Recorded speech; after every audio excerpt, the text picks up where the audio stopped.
मग ठेवू देत. मी पण बघतो किती दूर पळते ती माझ्यापासून. रियांश, तिचं पण माझ्यावर तितकंच प्रेम आहे जितकं मी तिच्यावर करतो. आणि कितीही काही झालं तरी ती स्वतःहून माझ्या जवळच येणार हे तर नक्की. बघ, पुढचा फक्त 1 आठवडा. त्यानंतर ती स्वतः माझ्या मिठीत असेल, मी काहीही न करता. बघ तू. कारण मी जेवढा तिच्यासाठी झुरतो ना, त्याच्यापेक्षा कितीतरी जास्त ती माझ्यासाठी झुरते. नाहीतर एवढं सगळं होऊनही ती माझी वाट बघत हॉटेलच्या कॉरिडॉरमध्ये थांबली नसती. तिचा राग फक्त तिच्या शब्दात होता, पण मनात मात्र फक्त प्रेम आहे माझ्यासाठी. तिच्या डोळ्यात माझ्यासाठी असणारी काळजी, प्रेम मी पाहिले. आधी स्माईल करत बोलला तशी रियांशने पण मान डोलावली, आधीचा तो कॉन्फिडन्स पाहून. आता पुढे. आता रात्रीचे 11 वाजायला आले होते आणि युविका मात्र तिच्या बाल्कनीमध्ये येरझाऱ्या मारत होती. कारण तो आला नव्हता अजून, म्हणून मॅडमचं चित्त काही थाऱ्यावर नव्हतं. तिला तर जेवण पण जात नव्हतं, पण सगळ्यांसमोर तिला नाही म्हणून चालणार नव्हतं. म्हणून घास कसेबसे पोटात ढकलावे लागले तिला. तिला वाटलं होतं जेवताना तरी कोणी विषय काढेल त्याच्याबद्दल, पण नव्हता काढला कोणीच विषय. कदाचित त्यांना आधीच माहीत असेल तो कुठे गेला असेल आणि कधी येणार असेल, पण हिला मात्र काहीच माहीत नव्हतं. आधीच नको नको ते बोलून आली होती त्याला. हर्ट केलं होतं खूप. त्याचा इतका आनंदाचा क्षण तिने तिच्या टोकदार शब्दांनी खराब करून टाकला होता.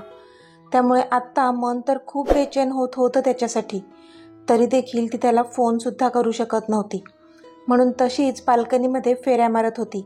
कधी एकदा तो नजरेस पडतो असं झालेलं तिला. इथे आधी रियांशला बाय करून घरी येण्यास निघाला. रियांशच्या मॉमने त्याला जेवल्याशिवाय पाठवलं नाही. आधीने पण घरी तसं फोन करून कळवलं होतं, त्यामुळे तो निश्चिंत होता.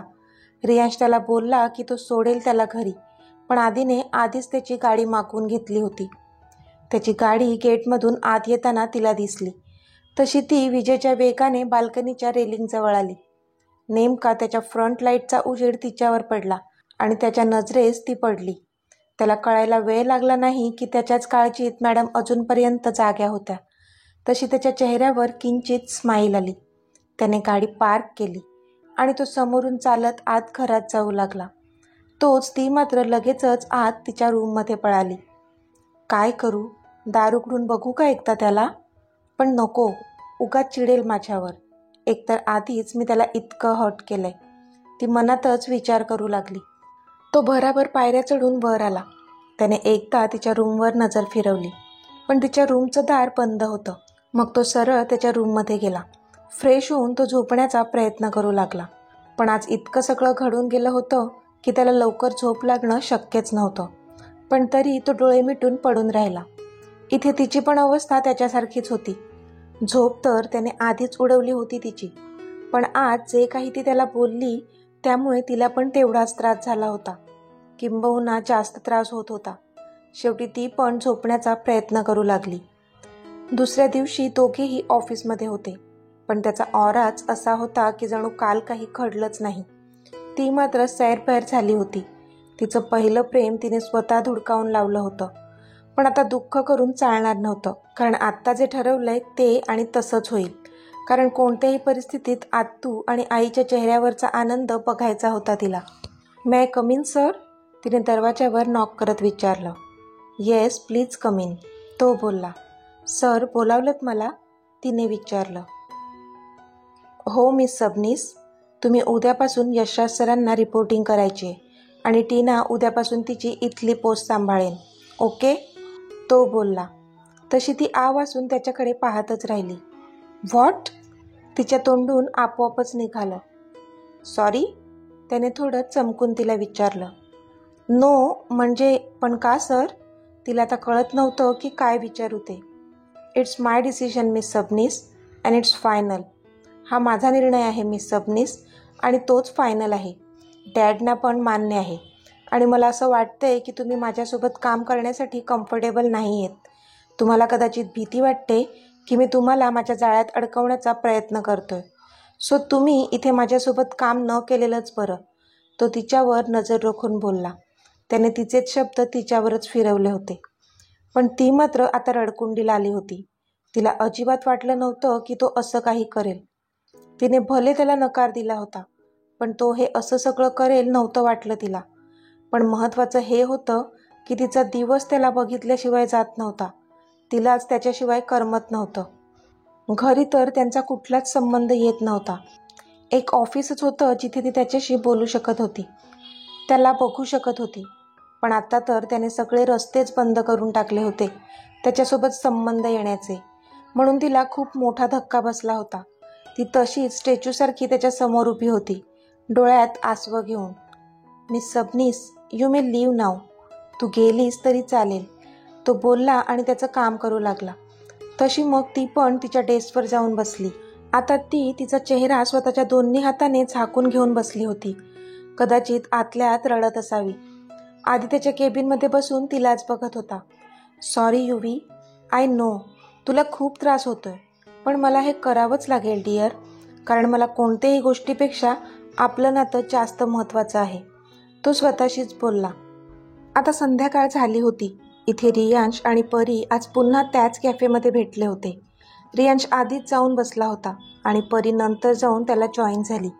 त्यांनी कॉफी मागवली आणि मग ते गप्पा मारत बसले.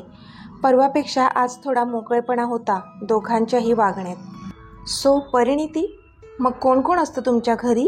रियांशने विचारलं. तू आधी मला ते अहो जाओ करायचं थांबवशील का? मी काय इतकी पण मोठी नाही आहे तुम्हाला इतका जास्त रिस्पेक्ट द्यायला, ती चेहरा बारीक करून बोलली. तसा तो हसला. त्याला पण तर तेच हवं होतं.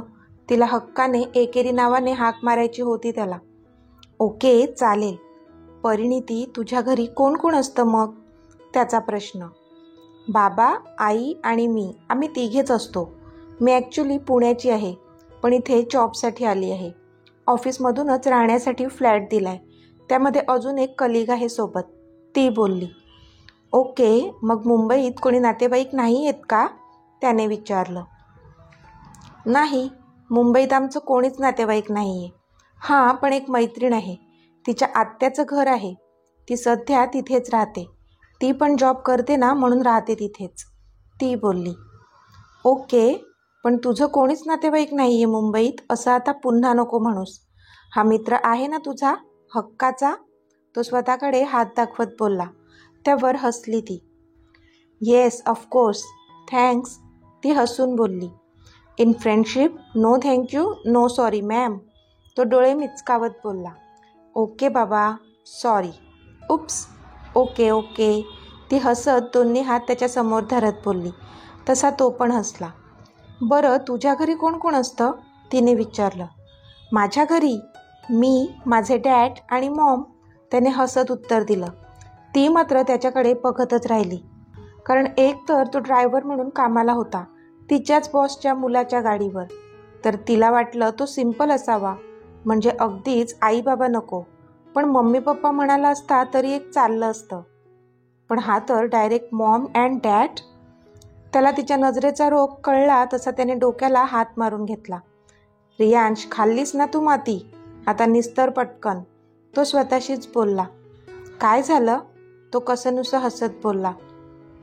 नाही, काही नाही. ऋषी, तुझं शिक्षण किती झालंय? तिने विचारलं. मी MBA केलंय, तो कॉफी पीत पीतच बोलला. पण त्याचं ऐकून इथे हिने कॉफीचा मग खाली ठेवला. व्हॉट?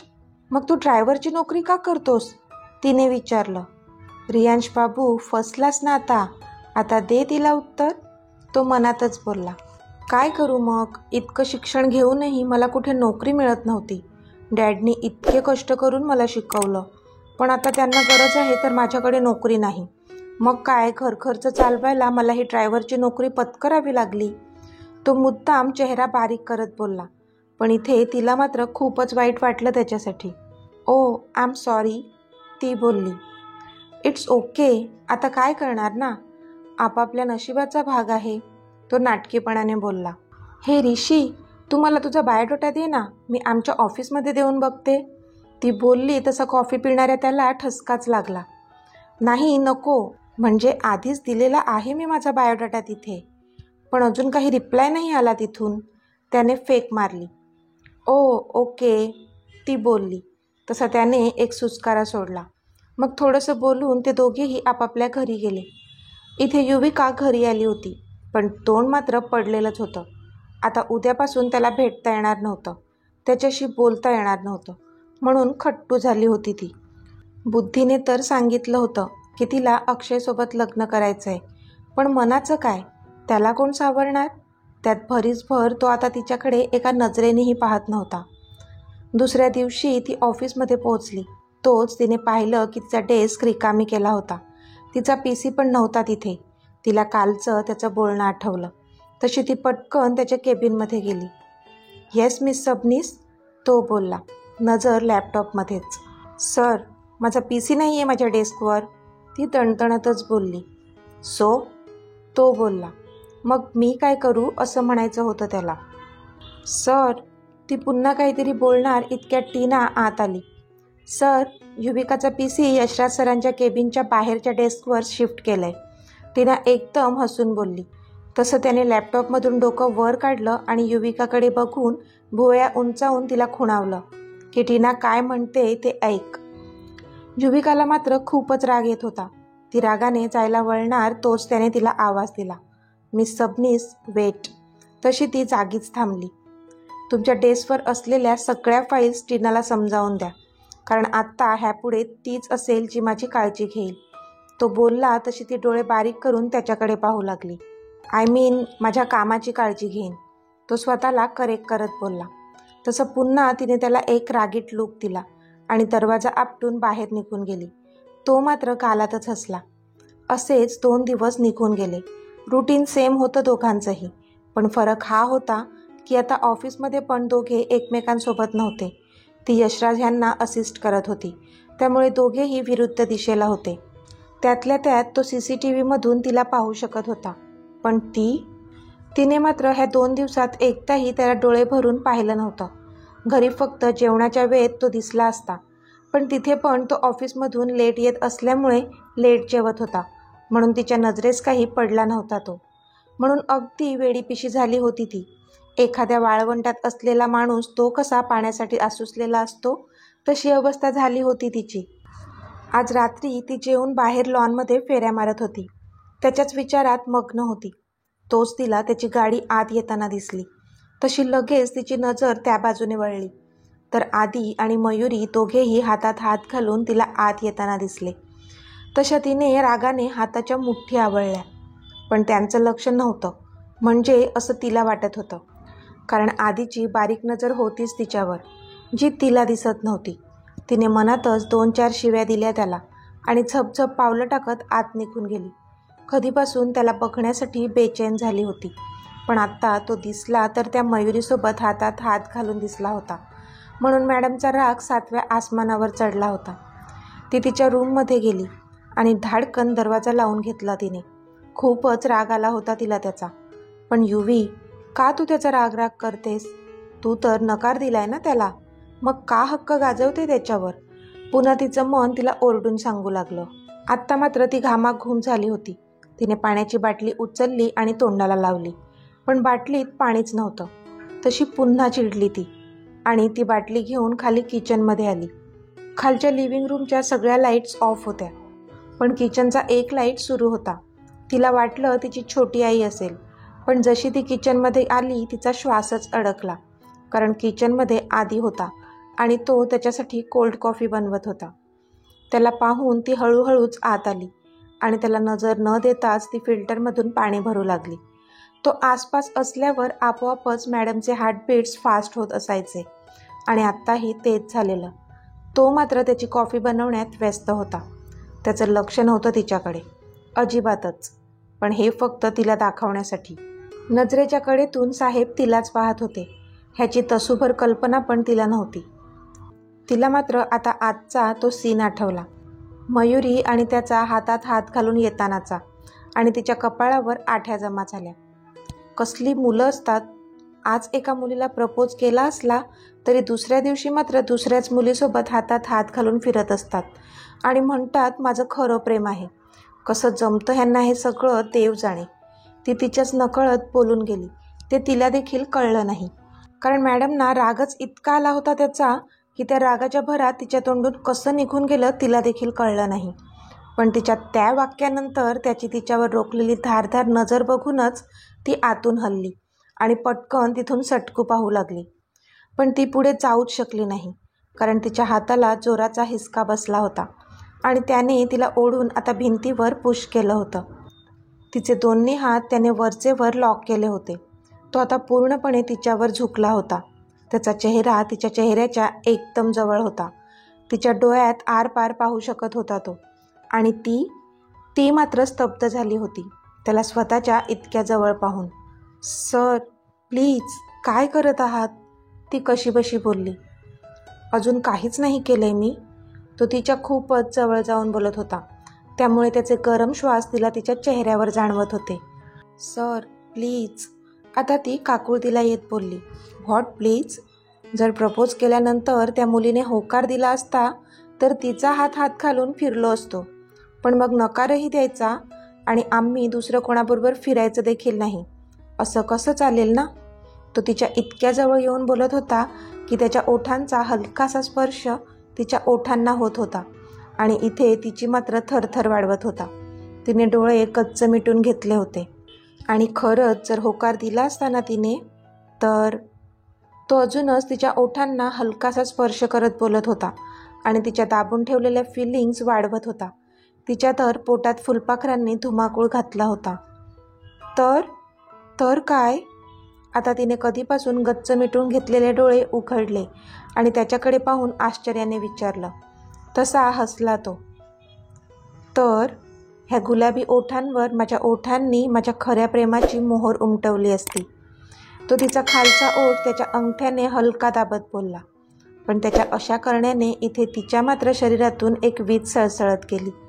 इतकी शहारली होती ती त्याच्या शब्दांनी आणि त्याच्या स्पर्शाने. तर मित्रमैत्रिणींनो, आजचा भाग तुम्हाला कसा वाटला ते मला कमेंटमध्ये सांगा. आणि जर आवडला असेल तर व्हिडिओला लाईक करा, शेअर करा आणि चॅनलला सबस्क्राईब करून बाजूची घंटी नक्की दाबा. चला तर भेटूया आपल्या पुढच्या भागात. तोपर्यंत धन्यवाद.